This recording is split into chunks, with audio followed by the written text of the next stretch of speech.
गरीब माँ माता जी की आरती गाते हुए, ओम जय अम्बे गौरी मैया जय श्यामा गौरी, तुमको निस दिन धावत हरि ब्रह्मा शिवेरी। ओम जय अम्बे गौरी। माँ बोलती है, अरे रामू रुक बेटा, ले ये माता रानी का प्रसाद खा के जा। ला हाथ आगे कर।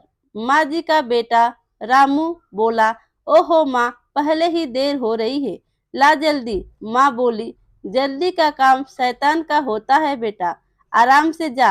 रामू की पत्नी बोली, आराम से तो बस आप ही रह सकती हो माँ जी, ये आराम से बैठ गए तो घर कैसे चलेगा। जाओ जी जल्दी जाओ, आप माँ जी के पास तो कोई काम नहीं है। सारा दिन माता रानी के सामने घंटी बजाने के सिवाय रामू अपने खेत के लिए निकल जाता है। न तो उसने अपनी पत्नी मीरा को उसके व्यवहार के लिए कुछ टोका, न शांति।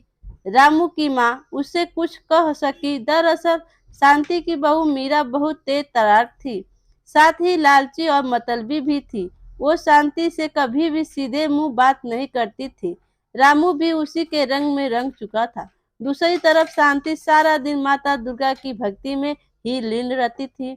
उसे दुनियादारी से कोई मतलब नहीं था, न तो उसे मीरा से कोई उम्मीद थी, न ही रामू से। उसे तो बस माता रानी का साथ ही चाहिए था, जो उसके पास था। माता रानी शेरा माँ दुर्गा से कहता है, माते ये शांति आपकी परम भक्त है, लेकिन इसकी ये बहू इसे कितना प्रेरित करती है। न ही तो इसे ठीक से खाने को देती है और न ही पहनने को। इसका बेटा भी इसकी परवाह नहीं करता।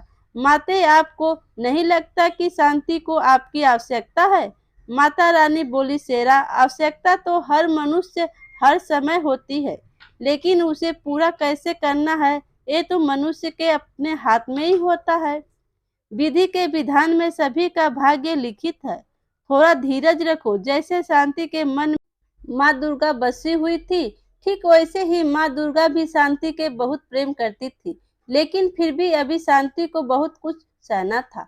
शांति बोली, मीरा बेटी, कल से नवरात्र शुरू हो रहे हैं, तो माता रानी के पूजा का सामान चाहिए था और मेरे व्रत भी होंगे। तो मीरा बोली, माँ जी देखिए, आपको व्रत रखने हैं तो शौक से रखिए, लेकिन एक बात साफ साफ सुन लीजिए, आपके लिए फल मेवा और ये पूजा का इतना महंगा सामान लेने के लिए पैसे नहीं है। हमारे पास सब कुछ तो आपके सामने ही है। पता नहीं फिर भी क्यों आपको कुछ दिखता क्यों नहीं है। देखे एक खेती तो है, हमारे पास बड़ी मुश्किल से इस बार चने की फसल कुछ ठीक ठाक हुई है, वो भी अभी पूरी तरह से तैयार नहीं है। अब आप ही बताइए कि पहले घर के जरूरी खर्च देखें या आपकी ये सब नाटक। इतना कहकर मीरा वहां से चली गई। शांति ने बड़ी उम्मीद से रामू की तरफ देखा, लेकिन रामू ने भी उसकी उम्मीदों को पल भर में तोड़ दिया। रामू बोला, माँ मीरा ठीक ही तो कह रही है, वैसे भी तुम्हारा हर दिन तो माता रानी के नाम से ही शुरू होता है और उन्हीं के नाम से खत्म भी होता है। नवरात्र पर व्रत रखने से खास हो जाएगा, खामोखाम तुम्हारी तबीयत बिगड़ जाएगी और फिर डॉक्टर की फीस और दवाइयों पर फालतू खर्च, ये सब बड़ा भारी पड़ जाएगा माँ। शांति फिर कुछ न कर सकी, लेकिन वो उदास जरूर थी। उसने तो सोचा था कि इस नवरात्र पर वो माता रानी का नया मंदिर बनवाएगी, लेकिन यहाँ तो पूजा का सारा सामान ही नहीं आ पा रहा था। वो उदास होकर माता रानी के सामने गई और हाथ जोड़कर बोली, माँ मेरे बच्चों को माफ करना, वो नादान है, पर मैं जानती हूँ आप अपने इस भक्त की मदद जरूर करेंगे। इतना कहकर शांति रोने लगी। दूसरी तरफ मीरा के दिमाग में नई खिचड़ी पकने लगी थी।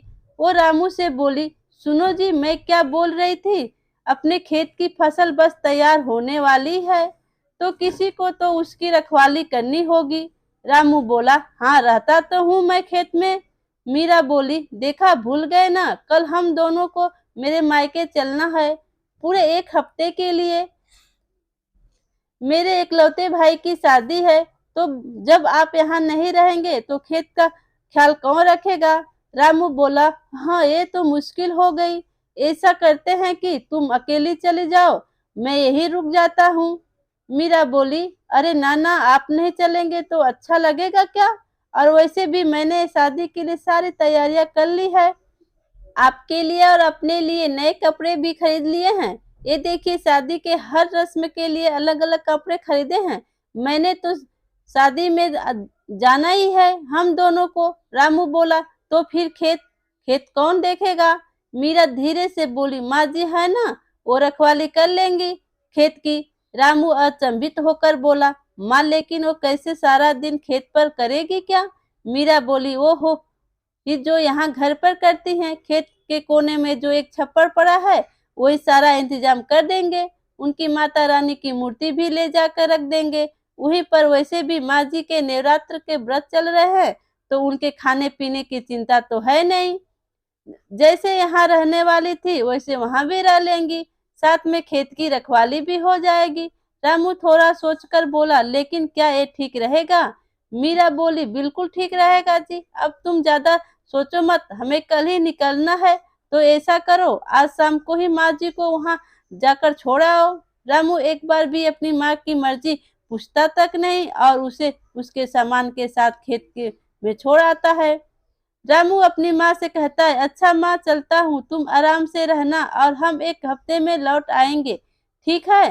रामू की माँ बोली, हाँ बेटा, तू मेरी चिंता मत कर, तू आराम से जाना और बहू का भी ख्याल रखना। शांति जानती थी कि उसकी आगे की जिंदगी अब उसके उसी छप्पर के नीचे बितानी थी, क्योंकि वो मीरा के लिए सिर्फ एक बोझ थी जिसे उसने खेत की रखवाली के बहाने उतार दिया था। इस सब के बाद भी शांति दुखी नहीं थी, क्योंकि उसकी माता रानी तो अभी उसके साथ थी। माता रानी अपनी शेरा से बोला, शेर कितने दिन हो गए धरती पर विचरण किए, चल आज चलते हैं। माँ दुर्गा की बात मानकर उनका शेर एक बालक का रूप धारण कर लेता है और माँ दुर्गा स्वयं उसकी माता का रूप लेकर वो शेरा के साथ शांति के गांव में ही आते हैं। चलते चलते वे दोनों रामू के खेत के पास रुकते हैं, जहाँ शांति माँ दुर्गा की भक्ति में लीन थी। तभी शेरा बोला, माते ये तो शांति है, इतनी तेज धूप में यहाँ क्या कर रही है? माँ दुर्गे बोलती है, हाँ शेरा, ये शांति ही है, इसे इसके बेटे बहू ने इसको यहाँ बेसहारा छोड़ दिया है।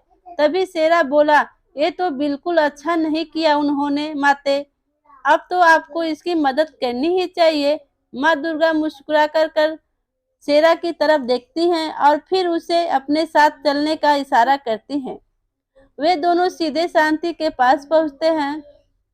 माँ दुर्गा शांति से कहती है, माता जी प्रणाम, मेरा नाम दुर्गा है और ये मेरा बेटा, इसे बहुत भूख लगी है।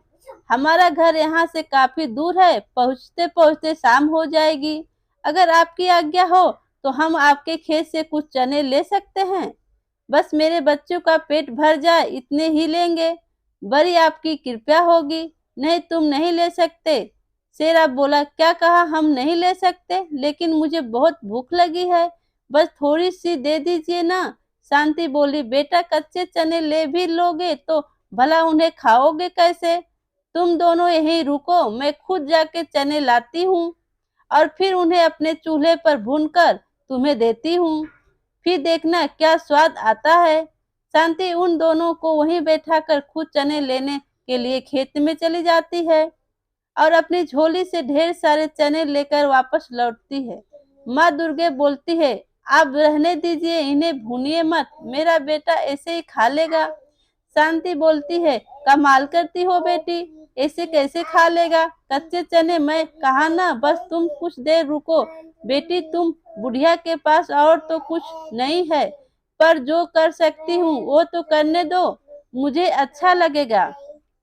वैसे भी माता रानी के नवरात्र चल रहे हैं और पता नहीं मैं कंचन पूजा कर पाऊंगी कि नहीं, इसलिए इस प्यारे से बच्चे और तुम्हें चने खिलाकर संतुष्ट रहने दो।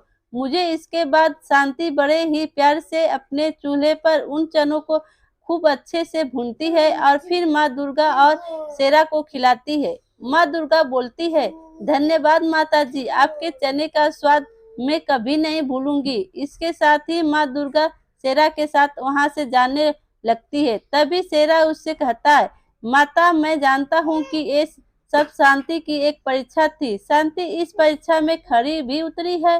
उसे कोई इनाम मिलना चाहिए। माँ दुर्गा एक बार भी शेरा की तरफ देख मुस्कुराती और फिर वह शांति की तरफ आशीर्वाद का हाथ उठाती हैं।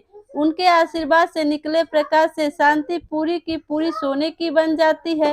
हालांकि वह मूर्ति नहीं थी, लेकिन वो अब सोने की चलती फिरती इंसान थी। और सबसे खास बात तो ये थी कि खुद शांति को इस बात का एहसास नहीं था। उसके बाद शांति को जिस किसी ने भी देखा वो अचंभित रह गया। अब तो सारा गांव शांति को अपने साथ रखने के लिए तैयार था। यहाँ तक कि मीरा बोली, माँ जी चलिए घर चलिए हमारे साथ, अब आपको यहाँ रहने की अब जरूरत नहीं है, आपकी खूब सेवा करूंगी। शांति बोली, नहीं बहू, तुम्हें परेशान होने की जरूरत नहीं है, अब तो पूरा गांव मुझे अपने साथ रखने के लिए तैयार है। मीरा बोली, अरे ऐसे कैसे आप किसी के साथ चली जाएंगी? माँ जी हम आपके सगे हैं, हमसे ज्यादा प्यार कौन करेगा?